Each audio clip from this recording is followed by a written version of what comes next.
At 11:47 on the hottest night of the year, my neighbor knocked on my door and asked if I wanted to go swimming.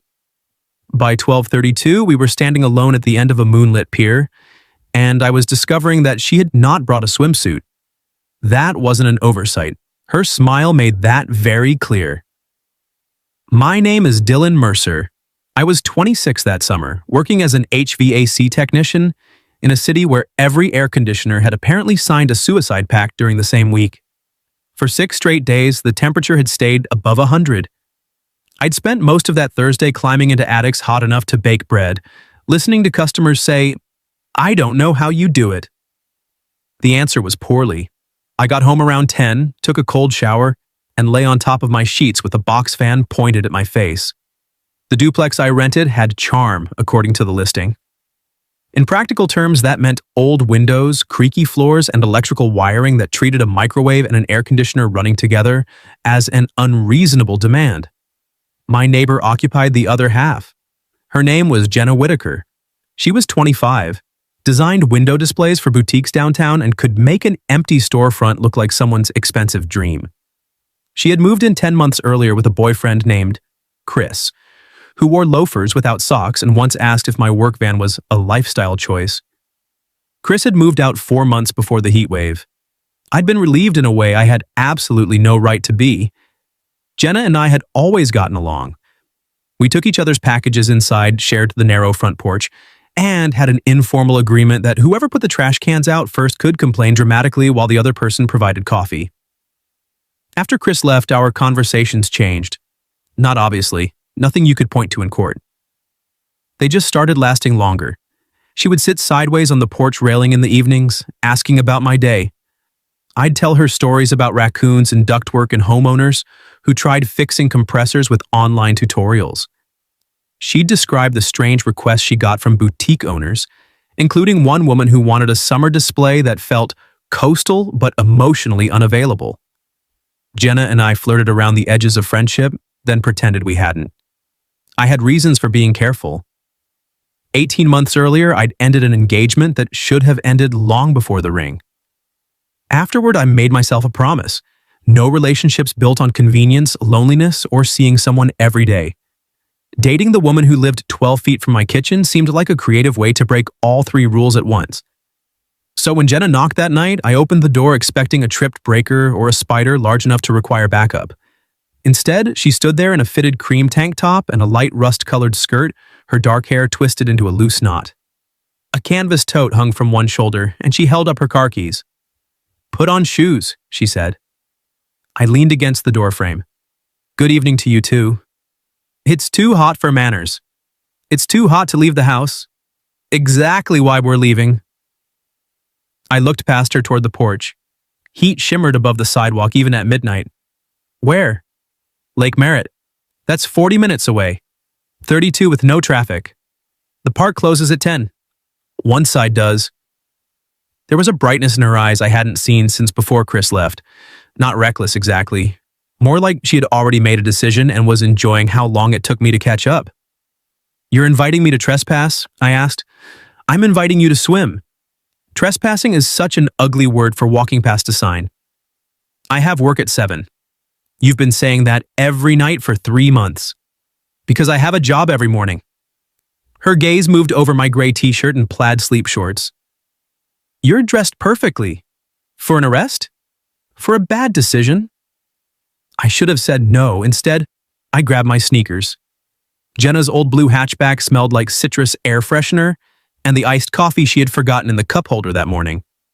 She rolled down the windows because her air conditioner had stopped working 2 days earlier. "You live next door to an HVAC technician," I said as we pulled away, "and you could have mentioned that." "I did." "When?" "Tuesday. You were carrying 2 toolboxes and talking on the phone. That wasn't mentioning it. That was expecting telepathy." I said, "My car is trying to kill me." "I thought you meant you're driving." She looked over, offended for roughly half a second. Then she laughed, and I felt it in the center of my chest. The roads were nearly empty. Warm air rushed through the car, lifting strands of hair from her neck. She played an old playlist, songs with too much guitar and choruses we both pretended not to know.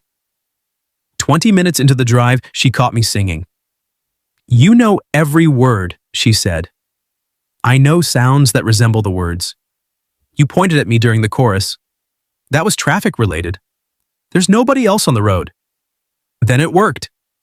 She smiled toward the windshield, but her hand shifted on the console until her fingers rested inches from mine. Neither of us moved. That small gap became the loudest thing in the car. I looked at her profile in the dashboard glow. Jenna was beautiful, but it wasn't only the obvious things, the dark eyes, the soft curve of her mouth, the way the summer air had turned her cheeks pink. I liked how closely she noticed people. I liked that she could be playful without being careless. I liked that when I spoke, she listened as though she hadn't already decided what I meant. And I was tired of pretending I hadn't noticed any of it. "You've been quiet for 6 whole seconds," she said. "Should I be worried?" "I'm wondering why you picked me." Her smile faded slightly. "To come swimming," I added. "I know what you meant." A mile passed beneath us. Then she said, "Because you always look like you're waiting for permission to enjoy your own life." That landed harder than I expected. "And you thought you'd grant it?" "No." She glanced at me. "I thought I'd dare you." Lake Merritt wasn't a developed beach. It was a long stretch of dark water surrounded by pine trees and scattered private cabins, most of them unoccupied during the week. Jenna parked beside a narrow gravel path and took a small flashlight from her tote. "You've done this before," I said.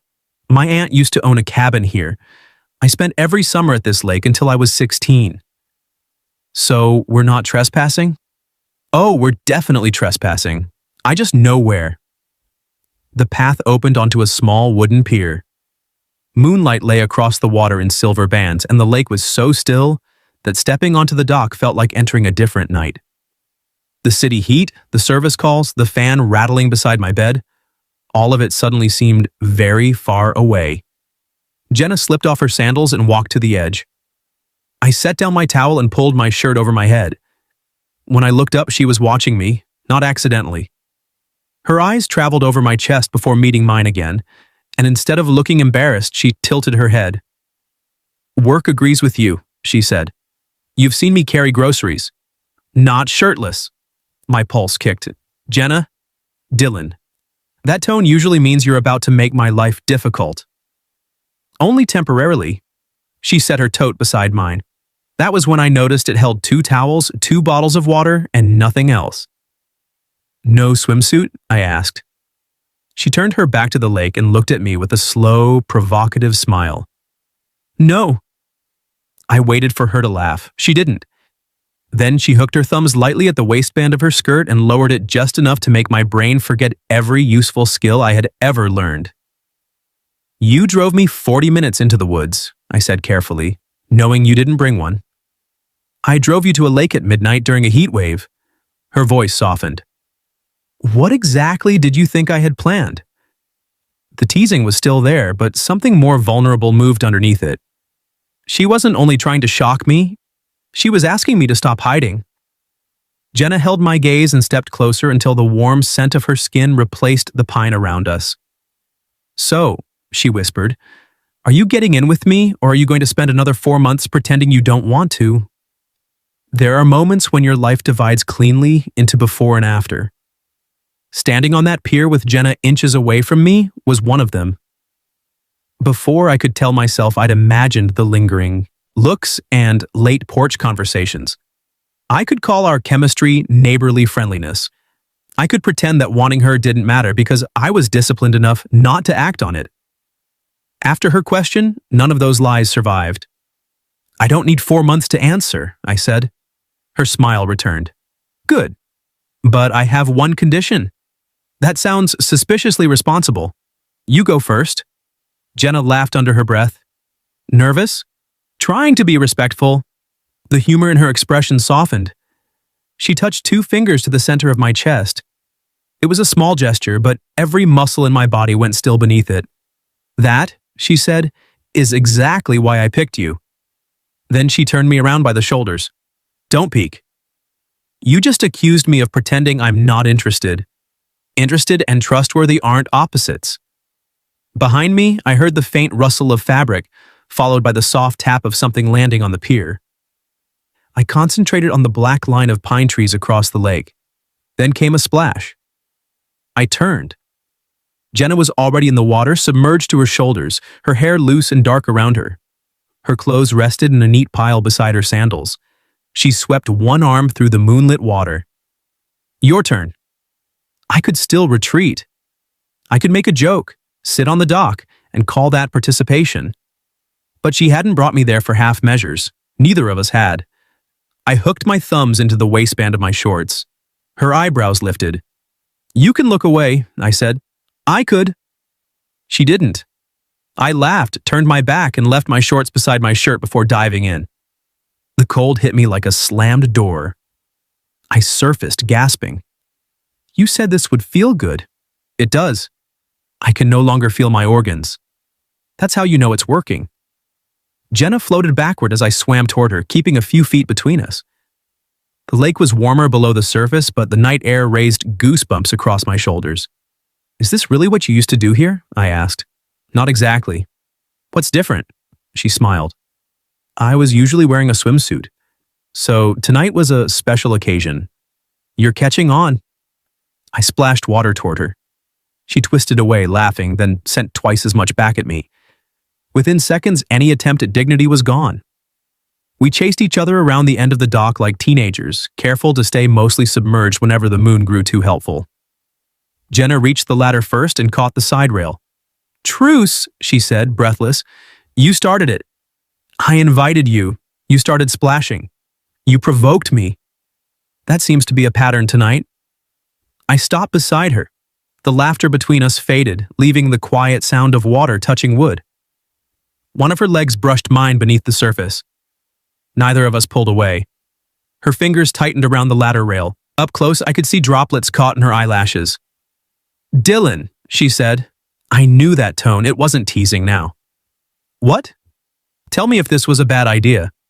It was absolutely a bad idea. Her face fell. I moved closer before she could misunderstand. But I'm glad we did it. Relief crossed her expression, followed by something less guarded. You're infuriating, she whispered. You drove me here under false pretenses. I said swimming. You omitted a significant detail. I was afraid you wouldn't come. I probably wouldn't have. Exactly. I rested one hand on the ladder beside hers. Why tonight? She looked past me toward the moonlit center of the lake. Because I got tired of wondering. Wondering what? If I was imagining this. She gestured between us, causing another small ripple.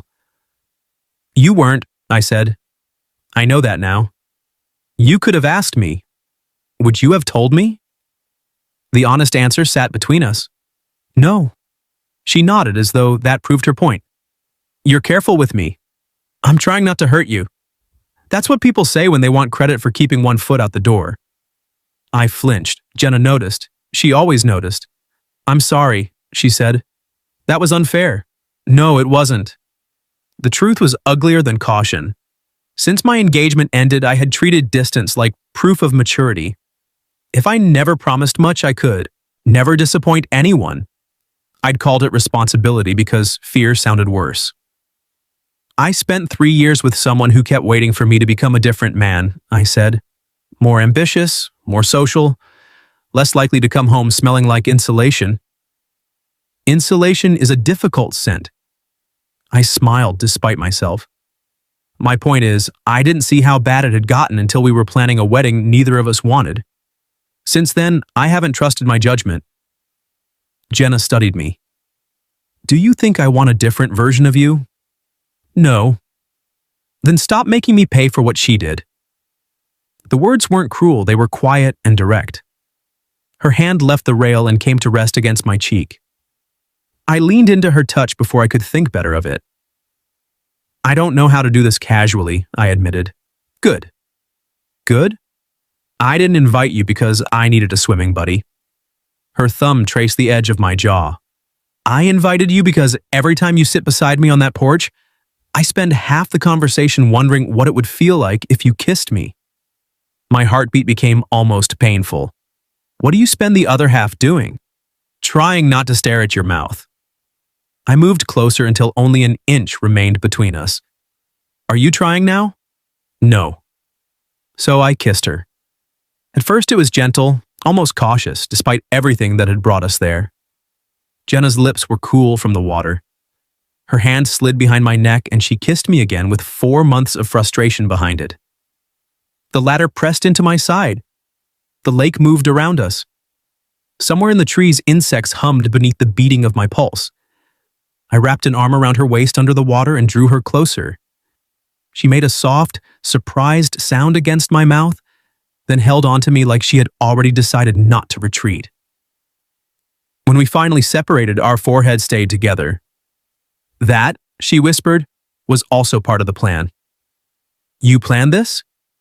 I hoped aggressively. I laughed and she kissed the corner of my mouth. For a while we floated beside the pier with our arms around each other. The intimacy felt bigger than the lack of clothes.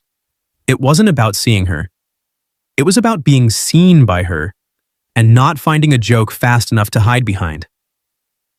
Eventually, Jenna shivered. We should get out, I said. You first. You watched me get in. And I have no regrets. I climbed the ladder and wrapped a towel around my waist, then turned my back while she got out. A moment later, her towel brushed my arm. You can look, she said. She had wrapped it around herself, her wet hair spilling over her shoulders. We sat at the end of the pier with our feet above the water. Jenna leaned against me. I put an arm around her, and she tucked her head beneath my chin as naturally as if we had done it 100 times. So what happens when we go home? She asked. I take you out tomorrow. Her head lifted. On a date? A real one. I thought you had work. I'll survive one tired day. She smiled. Look at you, enjoying your own life. I had permission. No, you made a choice. She was right. I bent and kissed her again, slower this time. When I pulled back, the smile remained on her lips, but uncertainty had entered her eyes. There's something else, she said. Every instinct in me tightened. What? The boutique group I work for offered me a promotion. That's great. It would be. The way she said it stopped me from celebrating. Where? Denver. The lake suddenly felt much colder. I found out yesterday, she continued. They want an answer by Monday.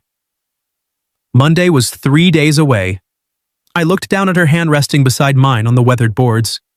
Is that why you brought me here? Partly. She threaded her fingers through mine. I couldn't decide whether to leave while I was still pretending there was nothing worth staying for. Her hand held mine tighter. And now? I asked. Jenna looked at me, her expression open and frightened. Now I know I wasn't imagining us. For several seconds, I said nothing. Jenna's promotion hung between us, turning the dock beneath us from a beginning into a deadline. Denver was nearly 1,000 miles away. It wasn't a different neighborhood or even a different state. It was plane tickets, time, zones, and carefully scheduled phone calls. It was everything I had been avoiding, arriving 5 minutes after our first kiss. You should take it, I said. Jenna's fingers loosened around mine. That was fast. It's a promotion. I know what it is. You shouldn't give up a major opportunity because we kissed once. Twice. Jenna. No, you're right. She withdrew her hand completely. It would be irrational to let one night influence the rest of my life. That's not what I meant. It sounded exactly like what you meant. She stood, clutching her towel around herself, and walked toward her clothes. I followed. What do you want me to say? The truth would be nice. The truth is, I don't want you to go. She stopped. There it was, messy, selfish, and honest. I stepped closer. But I also don't want you to turn it down for a man you haven't even had dinner with. Jenna looked over her shoulder. I wasn't asking permission to stay. I know. Do you? The question stung because I had done exactly what she accused me of doing earlier. I had reached for the safest answer before admitting what I felt. She gathered her clothes. Turn around, she said. I obeyed. While we dressed, the silence felt nothing like the comfortable quiet we had shared in the water. On the walk back to the car, Jenna stayed several steps ahead of me. She drove with both hands on the wheel, the windows down and the music off. I tried twice to speak. Both times, the words sounded inadequate before they left my mouth. When we reached home, dawn had started thinning the sky. Jenna pulled into the driveway and killed the engine. "Thanks for coming," she said. It was painfully polite. "Are we still having dinner tonight?" She stared through the windshield. "You worked all day yesterday. You should sleep." I didn't ask what I should do. That made her look at me. "I asked whether you still want to have dinner with me." The hurt in her expression shifted, though it didn't disappear. "Yes," she said. "Then I'll pick you up at 7. We share a porch. I'll still knock." One corner of her mouth moved. It wasn't forgiveness, but it was enough to let me breathe. I slept for 90 minutes, worked 9 hours, and spent my lunch break trying to find a restaurant whose air conditioner hadn't broken. At 6:45, I showered, changed into the only button-down shirt I owned that didn't make me look like I was attending a job interview, and stood in front of Jenna's door holding a small potted cactus. Flowers felt too dramatic. The cactus might have been worse. She opened the door wearing a dark green sundress, her hair falling in loose waves over her shoulders. For a moment, I forgot the speech I had rehearsed. Her gaze dropped to the plant. "Is that an apology cactus?" "It's drought-resistant. Appropriate for the weather." "Does it come with a card?" The card said, "Sorry I responded to emotional vulnerability like a customer asking for an estimate." She tried not to smile. Very specific inventory at that store. I had it custom made. Jenna accepted the cactus and stepped aside. "Come in while I find somewhere safe to put this weapon." I had been in her half of the duplex plenty of times, but that evening it felt different. Maybe because I was there as a man taking her on a date instead of a neighbor checking a smoke detector? Maybe because I couldn't stop thinking about the way she had held me in the lake. She placed the cactus on her kitchen windowsill. "Before we go," I said, "I owe you a better answer." Her shoulders tensed. "I'm listening. I want you to get everything you've worked for. I also want the chance to find out what this is." I gestured between us. Both things are true, and I panicked because I don't know how they can both happen. Neither do I. I'm not going to pretend I don't care just to make Monday easier. Some of the tension left her face. "That's all I wanted," she said. "Not a grand gesture, not a reason to stay, just the truth. The truth is I barely slept because I kept thinking about kissing you. You barely slept because we got home at 4. That contributed." She took a step toward me. "What else did you think about? The porch, the lake, that thing you do when you're trying not to smile." "What thing?" "That." Her smile broke free. I reached for her hand, and I thought about how much I hated you letting go of me. Her fingers closed around mine. "I hated doing it," she admitted. I drew her closer, giving her time to stop me. She didn't. Her free hand came to my chest, and when I kissed her, she rose onto her toes and met me halfway. This kiss wasn't fueled by moonlight or adrenaline. We were in her kitchen beneath an aggressively bright ceiling fixture, with an apology cactus watching from the windowsill. It was better. It felt chosen. When we parted, she smoothed the front of my shirt. "Your collar is crooked," she whispered. "I've been under a lot of pressure." I can tell." "Still want dinner?" "Yes, but if you say I should order whatever I want because it's my decision, I'm leaving." I was going to recommend the chicken. The restaurant was a 24-hour diner by the interstate, with cold air conditioning and laminated menus. Jenna ordered pancakes for dinner. I got a burger, then surrendered half my fries because she kept reaching across the table. "This is theft," I said as she took another. "We're dating now. It's taxation." "Are we?" She paused with the fry halfway to her mouth. I hadn't meant the question as a challenge, but it landed that way. "I'd like to be," I said. Jenna set the fry down. "Even if I take the job?" "Yes. You don't know what that would look like." "No, but I know what giving up before we start looks like." "I've done that." Her eyes searched mine. Then she slid her hand across the table, palm up. I took it. "Okay," she said. "We're dating." A ridiculous wave of happiness moved through me. For the record, girlfriends get a maximum of 6 fries. Boyfriends who count fries don't get invited swimming. I tightened my hand around hers. extortion. Boundaries. We stayed until the server refilled our coffee 3 times. Jenna told me about the promotion properly. She would oversee visual campaigns for 14 stores instead of 3. Better salary, actual budget authority, and a team of designers working beneath her. It was the kind of role she had wanted for years. Then why haven't you accepted? I asked. She traced the rim of her mug. Because wanting the work isn't the same as wanting the life that comes with it. What life? Starting over alone. Again. She had followed Chris to our city after he accepted a job. When their relationship ended, he went home to his family while she stayed because she had built a career and friendships here. I finally made this place feel like mine, she said. Now I'm being told success means leaving it. And leaving isn't automatically brave, I said. Her eyes lifted. Neither is staying, I continued. You don't have to prove anything by choosing the harder option. She squeezed my hand. That was almost wise. I'm very tired. After dinner, we walked around the block rather than going inside. The air was still warm, but distant lightning flickered beyond the rooftops, promising the heat wave might finally break. When we reached our porch, Jenna sat on the top step and patted the space beside her. I joined her. She leaned into my shoulder. Can we have this weekend? What do you mean? No making my decision for me. No pretending Monday isn't coming either. Just 2 days to see what we've been avoiding. I turned toward her. A 2-day relationship trial? That sounds terrible. Intensive dating seminar? Worse. I kissed her temple. How about our first weekend? She smiled against my shoulder. That one. Thunder rolled somewhere beyond the city. We sat there until the first cool wind moved down the street. Then Jenna stood and held out her hand. I expected her to say goodnight. Instead, she pulled me toward her door. Come inside, she said. My pulse jumped, but she must have seen the question in my face. To stay, she clarified softly. Not for anything else.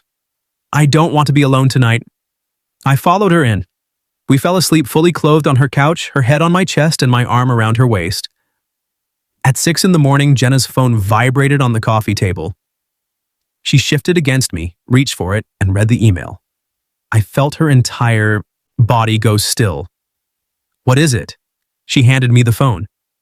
The company had changed the terms. The promotion was still hers, but only if she could report to Denver in 10 days. 10 days. Jenna sat up on the couch and read the email again as though a second look might reveal a less alarming number. It was supposed to be 6 weeks, she said. I rubbed sleep from my eyes. Did they explain why it changed? The regional director quit.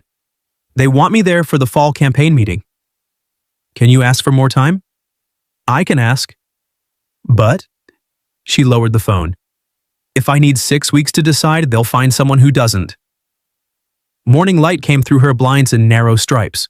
Her hair was tangled from sleep, and one side of her face bore the faint imprint of my shirt button. 10 minutes earlier, waking with her against me had felt like a glimpse of something I could get used to.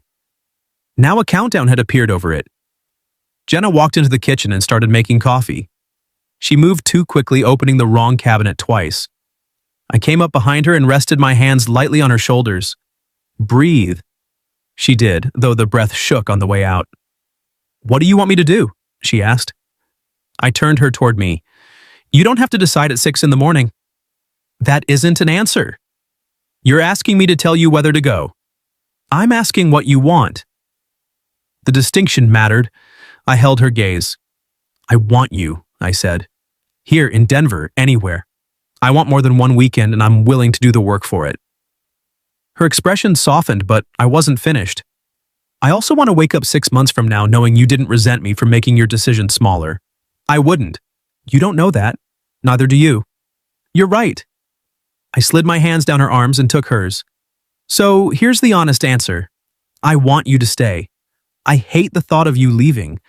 But if you go, I'm not using the distance as an excuse to disappear. Jenna looked down at our joined hands.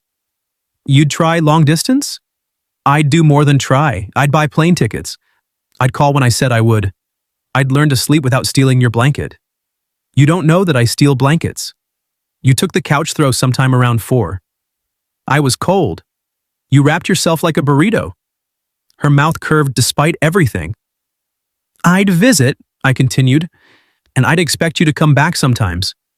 We'd figure out whether this can become something real without requiring either of us to sacrifice a career after 3 dates. We've had 1 date. The lake counts. The lake was an ambush. It was memorable. She stepped closer and rested her forehead against my chest. I'm scared, she admitted. So am I. Last night felt like we finally opened a door, and this morning someone moved the whole building.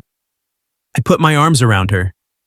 Then we stopped trying to solve the next year before breakfast. She looked up. What do we solve? Today. And what happens today? I make you coffee because you're doing it wrong. She gave me a tired laugh. Then she kissed me. It wasn't a dramatic kiss. It was warm and sleepy, carrying the vulnerability of 2 people who had admitted they wanted something neither knew how to keep. When she pulled away, she touched my cheek.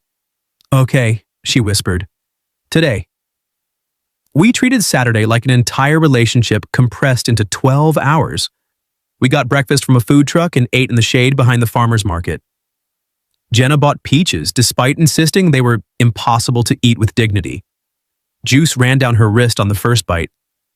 I handed her a napkin. Not 1 word, she warned. I was going to say you look elegant. You were going to say something about our first date ending in nudity and our second starting like this. I'm more sophisticated than that. You brought me a cactus. After breakfast, she took me to the boutique where she worked. The store was closed, but she had a key. She led me through the displays she'd built, explaining why the colors, heights, and lighting mattered. I had passed those windows dozens of times without understanding how much of her was in them. This is my favorite, she said, stopping beside a display built around suspended paper birds and pale blue fabric. You made all of those? 219. That sounds less like art and more like a cry for help. She bumped her shoulder against mine. Then she showed me the concept sketches on her tablet for the campaign she would lead in Denver. Her voice changed when she talked about it. Faster, brighter, full of certainty. Watching her, I understood something I hadn't wanted to admit. She needed to take the job. Not because leaving was brave or because ambition mattered more than us. She needed to take it because the work made her more herself. Jenna saw the realization on my face. Don't, she said. Don't what? Look at me like you've made my decision. I haven't. You think I should go. I think you light up when you talk about it. Her eyes glistened. That doesn't make this easier. I know. Tell me you wish the offer had come from somewhere here. I wish it had come from the building next door. She laughed through the tears gathering in her eyes. I wiped one away with my thumb. And I wish we'd stopped being cowards months ago, I said. We? You had a boyfriend. After Chris. I was trying to be respectful. You were hiding. So were you. She considered that, then nodded. Fair. I kissed her between the paper birds. That evening, the heat wave finally broke. Rain swept through the city so suddenly that the street outside the duplex vanished behind silver sheets. Jenna and I stood on the porch, watching steam rise from the pavement. This is probably how normal people swim during storms, I said, with clothes on. She took my hand and pulled me down the steps. What are you doing? Making up for lost time. Within seconds, we were soaked. Jenna lifted her face to the rain and laughed. I spun her once on the sidewalk badly enough that we nearly slipped. She caught the front of my shirt and pulled me close. We kissed beneath the streetlight while rain ran down our faces.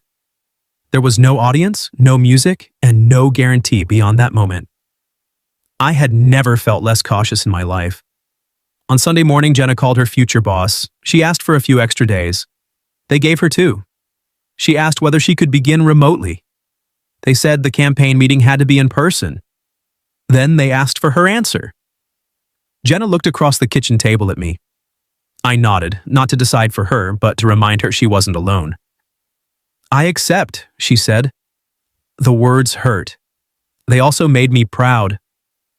After the call, she sat motionless for a moment. Then I moved around the table and pulled her to her feet. You okay? I asked. No.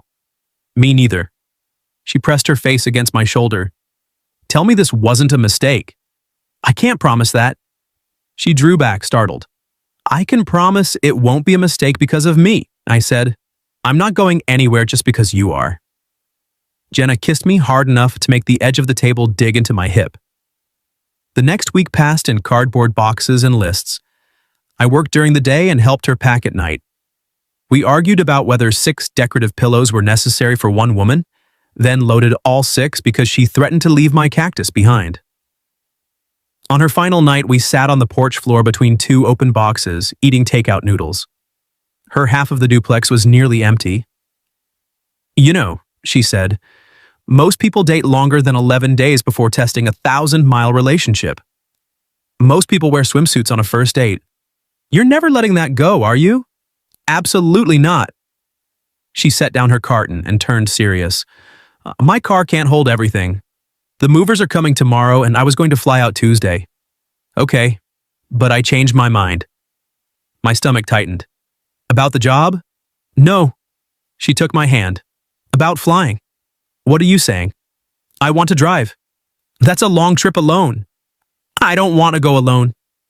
The meaning settled between us. You want me to come with you? Just for the drive, help me get settled. See Denver, see what I'm asking you to be part of. I thought about my schedule, the service calls waiting, and all the careful reasons I could give her.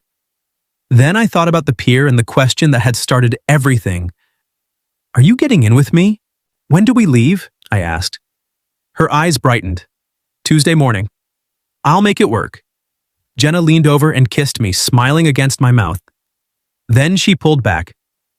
There's one more thing, she said. What? I don't want you to come only to help me unpack. Her fingers tightened around mine. I want you to look at the city and tell me whether you could ever imagine staying. There was a version of me who would have heard Jenna's question as pressure. That version would have reminded her we had been dating for 11 days. He would have listed every reason moving to Denver was unrealistic and called the list maturity. But I wasn't that man anymore. At least I didn't want to be. I can imagine it, I said. Jenna searched my face. You haven't seen it yet. I don't mean Denver specifically, I mean building a life somewhere with you. Her eyes filled and she looked away before the tears could fall. I'm not asking you to move next week, she said. I know how insane that would be. Good, because I have 3 installations scheduled. She laughed and wiped beneath one eye. Romance is alive. I'm saying I'll look, really look. I won't visit and spend the whole time proving why it can't work. That's all I'm asking. I lifted our joined hands and kissed her knuckles. And if I hate Denver, I said, we'll find another answer. What if you love Denver and hate my new apartment? Then I'll help you move again. What if the altitude makes you dramatic? I'm already dating a woman who ambushes men at lakes. I can handle drama.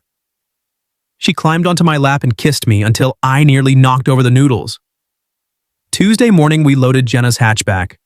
The rear suspension dipped alarmingly beneath her clothes, kitchen supplies, and the 6 decorative pillows she refused to abandon. I had arranged 5 days off. My manager assumed I was having a crisis because I had never voluntarily taken more than a long weekend. He wasn't entirely wrong. Jenna locked her door and stood on the porch, staring at the empty half of the duplex. Ready? I asked. No. I held out my hand anyway. She took it. We drove west with the windows closed because I had repaired her air conditioner before we left. Apparently, love was patient, kind, and capable of replacing a compressor clutch. The trip took 2 days because Jenna stopped for every scenic overlook and one roadside attraction advertised as the world's largest rocking chair. It's not even functional, I said, standing beneath it. You're upset because you wanted to sit in it. I'm upset about false advertising. She photographed me frowning beneath the chair and made it the picture attached to my contact information. That night, we stayed at a motel beside the highway. The room had 1 bed, a buzzing neon sign outside the window, and an air conditioning unit old enough to qualify for historic protection. I fixed it with a screwdriver from my bag. Jenna sat cross-legged on the bed, watching me. You really do bring tools everywhere. You brought 6 pillows to Colorado. Those are emotional tools. When the unit finally hummed to life, I turned around and found her standing behind me. She slipped her arms around my waist. "Thank you for coming," she said. "I told you I would." "I know, I'm still getting used to someone doing that."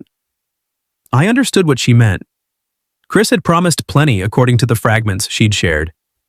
He just treated promises like optimistic suggestions. I brushed a strand of hair from her face. "I'm going home after this trip," I said softly. "I know. And I don't know when or if I can move." "I know that too. But I'm here now. When I leave, I'll call. When we make plans, I'll keep them. You won't have to guess whether I'm still choosing you." Her hands tightened behind my back. "Neither will you," she said. Then she kissed me, and that anonymous motel room became the place we made our first real promise. Not forever. Not yet. Just honesty, effort, and no more pretending. Denver appeared the next afternoon, the skyline rising against mountains so large they looked painted onto the horizon. Jenna's apartment was on the third floor of an old brick building. It had tall windows, uneven floors, and a narrow balcony, overlooking an alley. "It has charm," she said. "That means bad wiring." "You're impossible." "You like me." "I do." The words were simple, but they stopped me. She seemed surprised by them, too. I set down the box I was carrying. "Say that again." "I like the apartment." After that, her smile became shy. "I like you." I crossed the room, took her face in both hands, and kissed her. "I like you too," I whispered. "Good, because these boxes are extremely heavy."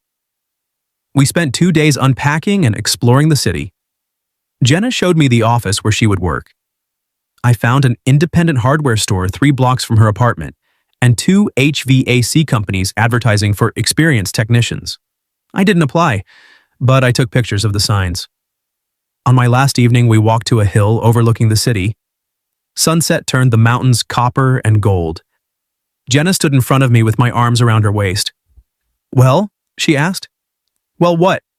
Could you stay?" I considered giving her a joke. Instead, I gave her the truth. "Yes." She turned in my arms.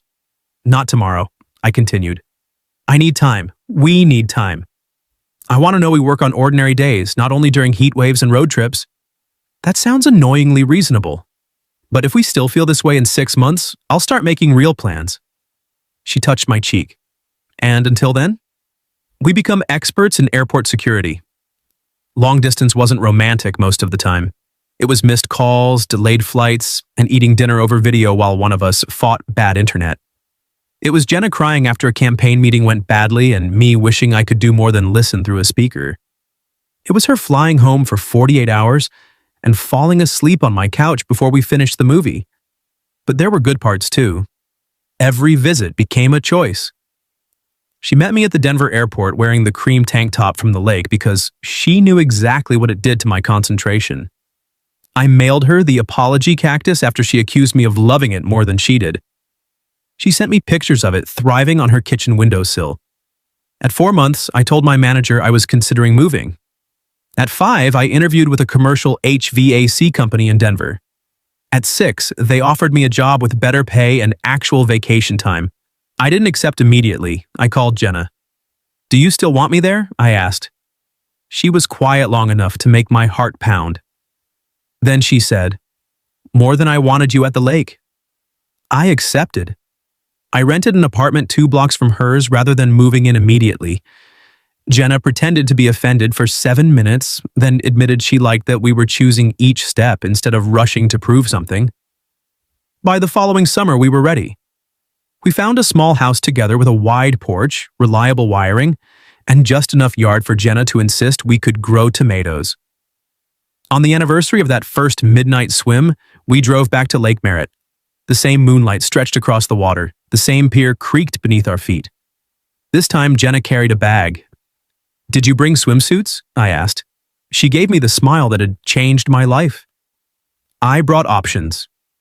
We sat at the end of the pier, her head on my shoulder and my hand resting over hers. Behind us were 2 towels, 2 swimsuits, and the keys to a home waiting in Denver. For years, I had believed love was proven by certainty. Jenna taught me it was proven by choice, especially when certainty wasn't available. Then she stood, held out her hand, and asked if I was getting in. I took it without hesitation. What would you have done if your neighbor invited you for a midnight swim, and only at the lake revealed she hadn't brought a swimsuit? Have you ever experienced anything similar? Tell me your story in the comments. And for those who'd like to be a little closer to us, we've opened memberships where you'll get shorter exclusive stories every week with no ads. If you like this one, leave a like, subscribe, and I'll see you in the next video.